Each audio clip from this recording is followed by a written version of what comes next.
السلام عليكم ورحمة الله. الحمد لله رب العالمين والصلاة والسلام على سيد الأنبياء والمرسلين وعلى آله وأصحابه ومن تبعهم ودعا بدعوتهم إلى يوم الدين. أما بعد. বাংলাদেশ জাতীয়তাবাদী ছাত্রদল কেন্দ্রীয় সংসদ কর্তৃক আয়োজিত জাতীয় পর্যায়ে হিফজুল কোরআন এবং কোরআন তেলাওয়াত প্রতিযোগিতা অনুষ্ঠানের পুরস্কার বিতরণী পর্বে আয়োজিত আজকের এই অনুষ্ঠানে সম্মানিত সভাপতি, সমবেত প্রতিযোগী ভাই বোনেরা এবং আজকের এই উপস্থিতি, আমি সংক্ষিপ্তভাবে প্রথমেই অভিনন্দন জানাই, শুকরিয়া জানাই জাতীয়তাবাদী ছাত্রদলকে যে আজকের এরকম একটি সুন্দর অনুষ্ঠানে আমাকে তারা আমন্ত্রণ জানিয়ে সম্মানিত করেছেন। আল্লাহ পাক তাদেরকে এর উত্তম বিনিময় দান করুন। এরপরে আমি ছাত্রদলকে অভিনন্দন জানাই এবং তাদেরকে স্বাগত জানাই যে তারা এমন একটি সুন্দর উদ্যোগ নিয়েছে। বাংলাদেশের ছাত্র সমাজের মধ্যে কোরআনের শিক্ষার যে চর্চা, সেই চর্চাকে তারা উৎসাহিত করেছে। আমি আশা করব যে এই ধারাবাহিকতা ইনশাআল্লাহ সামনের দিনেও অব্যাহত থাকবে। আমি আজকের এই আয়োজনে ছাত্রদেরকে লক্ষ্য করে এবং বিশেষ করে ছাত্র দলের নেতাকর্মীদেরকে লক্ষ্য করে আপনাদেরকে অনুপ্রেরণা দেওয়ার মতো দু একটি কথাও আমি বলতে চাই। প্রিয় উপস্থিতি, বাংলাদেশ জাতীয়তাবাদী ছাত্র দলের যাত্রা শুরু হয়েছিল শহীদ প্রেসিডেন্ট জিয়াউর রহমানের হাত ধরে। শহীদ জিয়াউর রহমান সাহেবের শাসনামল এবং তার নেতৃত্বের সময় খুব ভালো করে প্রত্যক্ষ করবার সুযোগ আমার হয়নি, কারণ তিনি যখন শাহাদাত বরণ করেন তখনও আমরা কৈশোরের সময় পার করতে পারিনি, তবে স্মৃতি এখনো কিছুটা মনে রয়েছে। শহীদ প্রেসিডেন্ট জিয়াউর রহমান সাহেব তিনি জাতীয়তাবাদী ছাত্রদলকে বাংলাদেশের রাজনীতিতে মেধাবীদের একটি সম্মিলন হিসেবে গড়ে তুলেছিলেন, যেখান থেকে আগামী দিনের রাষ্ট্রচিন্তক বের হয়ে আসবে, যেই ছাত্র সংগঠন থেকে আগামী দিনে বাংলাদেশের নেতৃত্ব তৈরি হবে। আমি মনে করি ছাত্রদলকে তাদের সেই প্রতিষ্ঠার ইতিহাস এবং ঐতিহ্য অবশ্যই স্মরণ রাখতে হবে। আমি দীর্ঘ সময় আমরা দেখেছি আপনাদের বাংলাদেশ জাতীয়তাবাদী দলের নেত্রী বেগম খালেদা জিয়ার শাসনামল খুব ভালোভাবে দেখবার, প্রত্যক্ষ করবার এবং কাছ থেকে অনুভব করবার সুযোগ আমাদের হয়েছে। 4 দলীয় জোট যখন গঠিত হয়েছিল, 4 দলীয় জোটের 4 শীর্ষ নেতার মধ্যে অন্যতম একজন ছিলেন আমার বাবা মরহুম শাইখুল হাদিস আল্লামা আজিজুল হক রহমতুল্লাহ আলাইহি। সেই সুযোগেও অনেক জানাশোনার সুযোগ আমার হয়েছে। আমি আজকে আপনাদের এই উপস্থিতিকে বেগম জিয়ার 2টি কথা উদ্ধৃত করতে চাই। যখন 5ই আগস্ট ছাত্র গণ অভ্যুত্থানের মধ্য দিয়ে বাংলাদেশের মানুষের বুকের উপর থেকে জগদ্দল পাথর, ইতিহাসের বর্বরতম নৃশংসতম শাসক লেডি ফেরাউন খ্যাত শেখ হাসিনা উৎখাত হল এবং বাংলাদেশ তার ফ্যাসিবাদ থেকে মুক্ত হল, ঠিক 5ই আগস্টের একদিন পরে বেগম জিয়াকে হাসপাতালে দেখতে যাওয়ার সুযোগ আমার হল এবং সেখানে ডক্টর জাহিদ সাহেবের বদান্যতায় দীর্ঘ সময় একান্ত সাক্ষাতে ওনার সঙ্গে কথা বলার সুযোগ হল। চিন্তা করেন, যে মহিলা 80 পর বয়সে জীবন মৃত্যুর সন্ধিক্ষণে দাঁড়িয়ে যার দ্বারা এমনভাবে নিগৃহীত হয়েছেন, অপমানিত হয়েছেন, নিজের প্রিয় বাস্তুভিটাকে ছাড়তে হয়েছে এবং জীবন মৃত্যুর মাঝামাঝি দাঁড়িয়ে বছরের পর বছর কারাগারে তাকে নিক্ষিপ্ত থেকে মৃত্যুর প্রহর গুনতে হয়েছে, যার উপর অত্যাচার এবং নির্যাতনের কোনো সীমা ছিল না, সেই বেগম জিয়া যখন জানতে পারে তার সামনে তো ঘটছিল বাংলাদেশের এই পরিবর্তন, পট পরিবর্তন, শেখ হাসিনার এই পতন, স্বাভাবিকভাবেই তখন তো তার সঙ্গে কথা বললে প্রতিক্রিয়ার মধ্যে শেখ হাসিনার কিছু পর্যালোচনা, শেখ হাসিনার শাসনামলের কিছু জুলুম নির্যাতনের কিছু বিবরণ তার ক্ষোভ, তার দুঃখ, মর্মবেদনার কিছু গল্প উঠে আসার কথা। আমি বিস্ময়াভিভূত হলাম। তার সঙ্গে প্রায় আধা ঘন্টার মতো আমার কথা হলো। তিনি আধা ঘন্টার মধ্যে একবারও শেখ হাসিনার নাম উচ্চারণ করেননি। তিনি পূর্ণ সময়টা দুটি কথা বলেছেন। একটা হলো আমার মরহুম বাবা সাইফুল হাদিস সাহেবের সঙ্গে তার রাজনীতির কিছু স্মৃতিচারণ তিনি করলেন এবং আমাকে সেজন্য অভিনন্দন জানালেন। আর দ্বিতীয় আরেকটি কথাই তিনি বারবার বললেন। তিনি বললেন যে আপনাদের কথা মানুষ শুনে, আপনারা মানুষকে গিয়ে বলেন, দেশের জনগণকে গিয়ে বলেন, কেউ যেন দেশের সম্পদ নষ্ট না করে। এই সম্পদটা আমাদের, গণভবন, প্রধানমন্ত্রীর কার্যালয় সহ এই রাষ্ট্র আমাদের। মানুষকে শুধু একটা কথা বলেন, যেন কেউ এই রাষ্ট্রের কোনো সম্পদ নষ্ট না করে। আমি অভিভূত হলাম যে এই পরিস্থিতিতে একজন মানুষ, তার কিন্তু নিজের অতীত জীবনের দুঃখ কষ্ট নিয়ে কোনো ইতিহাস তার মনে নেই। তার শুধু মনে দেশপ্রেম, মানুষের ভালোবাসা, দেশের সম্পদের ভালোবাসা, দেশটা যেন এগিয়ে যেতে পারে। আমি মনে করি যারা জাতীয়তাবাদী রাজনীতি করেন, জাতীয়তাবাদী দলের, আপনাদের সকলের আপনাদের নেত্রী থেকে এই দেশপ্রেমের শিক্ষা গ্রহণ করা উচিত এবং সেভাবেই দেশকে ভালোবেসে দেশকে গঠন করার জন্য আত্মনিয়োগ করা উচিত।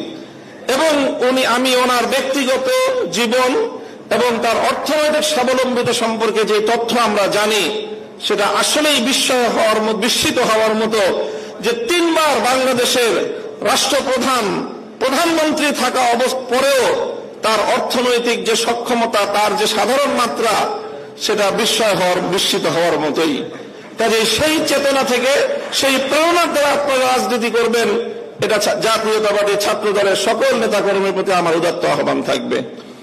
দ্বিতীয় আরেকটি কথা আমি বেগম জিয়ার উদ্ধৃতিতে আজকের এই মঞ্চে আমি উচ্চারণ করতে চাই। দেখেন, দীর্ঘ একটা সময় একসঙ্গে আমরা যুগপৎ রাজনীতি করেছি, জোটবদ্ধ রাজনীতি করেছি, আন্দোলন করেছি, সরকার গঠন করেছি। আমি একটি ঐতিহ্যবাহী রাজনৈতিক, ধর্মীয় রাজনৈতিক পরিবারের সন্তান। আমাদের রাজনীতির মুখ্য উদ্দেশ্য হল আল্লাহর জমিনে আল্লাহর দ্বীন প্রতিষ্ঠিত করা, আল্লাহর জমিনে খেলাফত ব্যবস্থা কায়েম করা। এটাই হলো আমার রাজনীতির মূল দর্শন।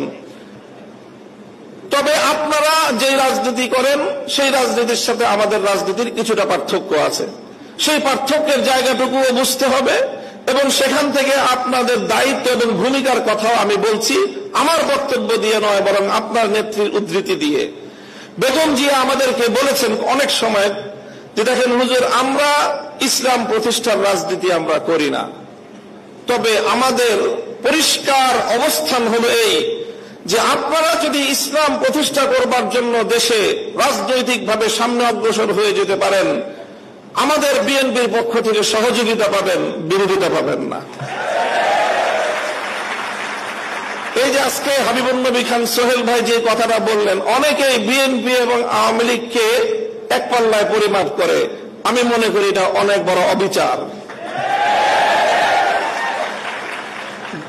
আওয়ামী লীগ ইসলামিক রাজনৈতিক সংগঠন নয়, বিএনপিও ইসলামিক রাজনৈতিক সংগঠন নয়, তবে এই দুটির মধ্যে ঐতিহাসিক অনেক ব্যবধান রয়েছে। সেই ব্যবধানটার কথা আমি আরেকটা উদ্ধৃতি দিয়ে একটু স্মরণ করিয়ে দিতে চাই।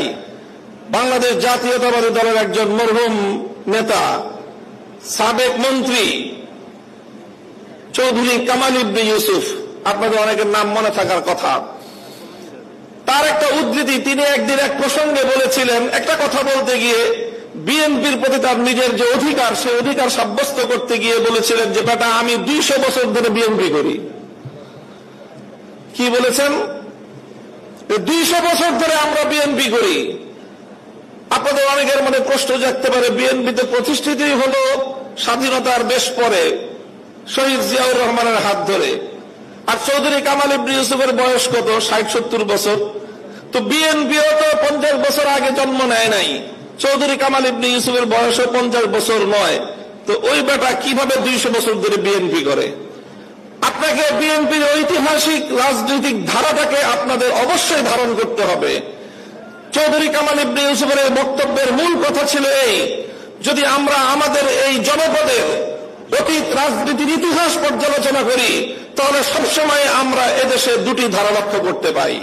সেই অবিভক্ত ব্রিটিশ আমল থেকে যখন ঢাকা বিশ্ববিদ্যালয় প্রতিষ্ঠার ঘোষণা এসেছিল, যখন ঢাকাকে কেন্দ্র করে পূর্ববঙ্গের উত্থানের ঘোষণা এসেছিল, যখন মুসলিম জাতিসত্তা প্রতিষ্ঠার ঘোষণা এসেছিল, তখন এই বঙ্গ অঞ্চল থেকে কিছু মানুষ তারা ঢাকা বিশ্ববিদ্যালয় প্রতিষ্ঠার বিরোধিতা করেছিল। তারা ঢাকাকে কেন্দ্র করে পূর্ববঙ্গের উত্থানকে ঠেকিয়ে দিতে চেয়েছিল, যারা মুসলিম জাতিসত্তার বিরোধী ছিল। এই ঐতিহাসিক ধারা সেই ব্রিটিশ আমল থেকে চলে এসেছে। আর এই ধারায় এইভাবে দুটি ধারা প্রতিষ্ঠিত হয়েছে, সংঘাত চলেছে, লড়াই চলেছে। একটি ধারা ছিল পূর্ববঙ্গ কেন্দ্রিক এই বাংলাদেশী জাতীয়তাবাদ তথা মুসলিম জাতীয়তাবাদের, মুসলিম জাতিসত্তা গঠনের যে ঐতিহাসিক ধারা, এই ধারা যারা রাজনীতি করে জাতীয়তাবাদী দল বিএনপি সেই ধারারই প্রতিনিধিত্ব করে। কাজে বিএনপিকে যেমন এই কথাটা মনে রাখতে হবে, যারা বিএনপির সমালোচনা করে তাদেরকেও এই কথাটা মনে রাখতে হবে। বিএনপি এবং আওয়ামী লীগ কেউই ইসলামী রাজনীতি করে না, বরং তাদের রাজনৈতিক ভিন্ন দর্শন রয়েছে। ঠিক যেমনি ভাবে আবু জাহাল আর আবু তালেব কেউই কিন্তু ইসলামের পথের অনুসারী ছিলেন না, কিন্তু কেউ যদি আবু তালেব আর আবু জাহালকে এক পাল্লায় মাপে, তার চেয়ে বড় জালিম আর কেউ হতে পারে না। আমি মনে করি ইসলামী রাজনীতির দৃষ্টিকোণ থেকে বিএনপি আবু তালেবের ভূমিকায় আর আওয়ামী লীগের আগাগোড়াই ভূমিকা হল আবু জাহালের ভূমিকা। কাজেই এই জন্য বিএনপিকে কথা মনে রাখতে হবে, বিএনপির আগামী নেতৃত্বকে কথা মনে রাখতে হবে। প্রিয় দিনী ভাইয়েরা, প্রিয় জাতীয়তাবাদী ছাত্র দলের আমার সংগ্রামী সাথী ও বন্ধুগণ, আমাদের এখানে অনেকেই আমার কথা স্মৃতিচারণ করেছেন। এখানে উপবিষ্ট অধিকাংশ অতিথিদের সাথে আমার ব্যক্তিগত ঘনিষ্ঠতা হল থানার গারদে, জেলখানা অন্ধকার প্রকোষ্ঠে সেই সময়ের দিনগুলোতে যাদের সঙ্গে অন্তরঙ্গতা সৃষ্টি হয়েছে, সেই ভালোবাসা এবং সেই হৃদ্যতা একটু ভিন্নতা হয়, সেই হৃদ্যতার মধ্যে গভীরতা বেশি থাকে।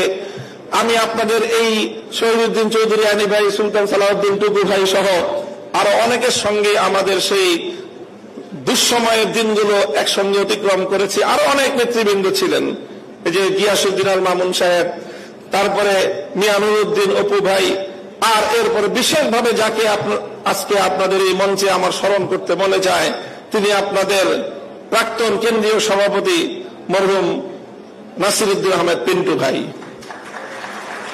আমার জন্মস্থান আমাদের লালবাগের যিনি নেতা, যাকে নির্মমভাবে মৃত্যুর দিকে শুধু ঠেলে দেওয়া হয়েছে বলবো না, বরং যাকে পরিকল্পিতভাবে হত্যা করা হয়েছে। জাতীয়তাবাদী ছাত্রদলের একজন কেন্দ্রীয় সভাপতি পিন্টু ভাই কেমন ছিলেন, একটি কথা শুধু আপনাদেরকে স্মরণ করিয়ে দিতে চাই, যেন আপনারা তার আদর্শের অনুসরণ করতে পারেন। আমি একদিন গারদ থেকে 2013 সালের জেলখানার ইতিহাস বলছি। আমি 2013 সালে আমি যখন জেলে, পিন্টু ভাই তখন জেলে, একই জেলে ছিলাম আমরা, কাশিমপুর হাই সিকিউরিটি কেন্দ্রীয় কারাগারে।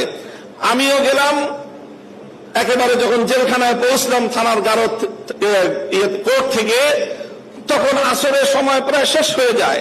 আমি পথিমধ্যে আসরের নামাজ পড়তে সক্ষম হয়েছিলাম। পিন্টু ভাই আলাদা আরেক গাড়িতে গেলেন, কিন্তু তিনি আসরের নামাজ পড়তে পারেন নাই। আমি ওই কারাগারের অফিস কক্ষে ওনার জন্য অপেক্ষা করছিলাম যে উনি আসলে হয়তো একটু কথা বলবো। তিনি আসলেন। তিনি আসার পরে আমাকে দেখে সালাম দিলেন, শুধু দূর থেকে ইশারা করে বললেন যে মামুন ভাই একটু অপেক্ষা করেন, আমি নামাজ পড়ি নাই। তিনি দ্রুত কদমে এগিয়ে গেলেন এবং আসরের নামাজের ওয়াক্ত চলে যাচ্ছে, দ্রুত সময় মতো তিনি নামাজটা পড়ে তারপরে নামাজ সেরে তারপরে তিনি এসে আমার সাথে কথা বললেন। এবং কাশিমপুর কেন্দ্রীয় হাই সিকিউরিটি কারাগারে যতজন বন্দী ছিলেন, বিশেষ করে ধর্মপ্রাণ যত বন্দী ছিলেন, তাদের সকলের সেবা শুশ্রূষায় নাসিরউদ্দিন পিন্টু ভাই অসামান্য অবদান রেখেছেন।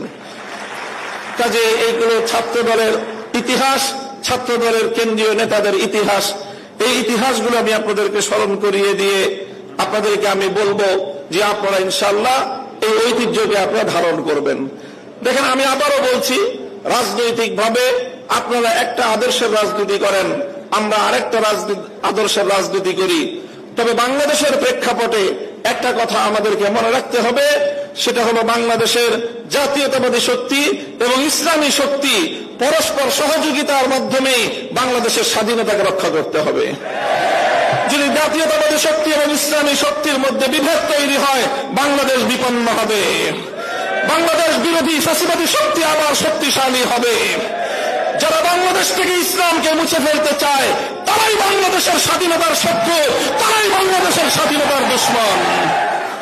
এই স্বাধীনতার শত্রুরা এই শেখ হাসিনার সবচেয়ে বড় নির্মম অত্যাচার হলো বাংলাদেশের আলেম সমাজকে জাতির কাছে হেয় প্রতিপন্ন করবার চেষ্টা করেছেন।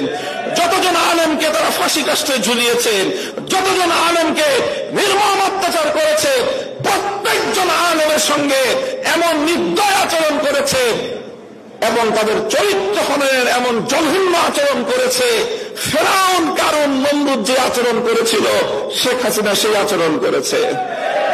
আমি প্রমাণ দিয়ে দেখিয়ে দিতে পারবো, একজন নমরুদ, একজন ফেরাউন, একজন কারুন, আরেকজন মুনাফিক সর্দার আব্দুল্লাহ ইবনে উবাই, চারটাকে এক পাত্রে গোলালে একটা শেখ হাসিনা তৈরি হয়। এই জন্য শেখ হাসিনা এবং তার প্রেতাত্মাদেরকে বাংলাদেশের রাজনীতিতে আর কোনদিন পুনর্বাসিত হতে দেওয়া যাবে না। যে কোনো মূল্যে সেটাকে রুখে দাঁড়াতে হবে আমাদেরকে। আগামীর বাংলাদেশ দেশপ্রেমিক বাংলাদেশী জনতার হাতে পরিচালিত হবে।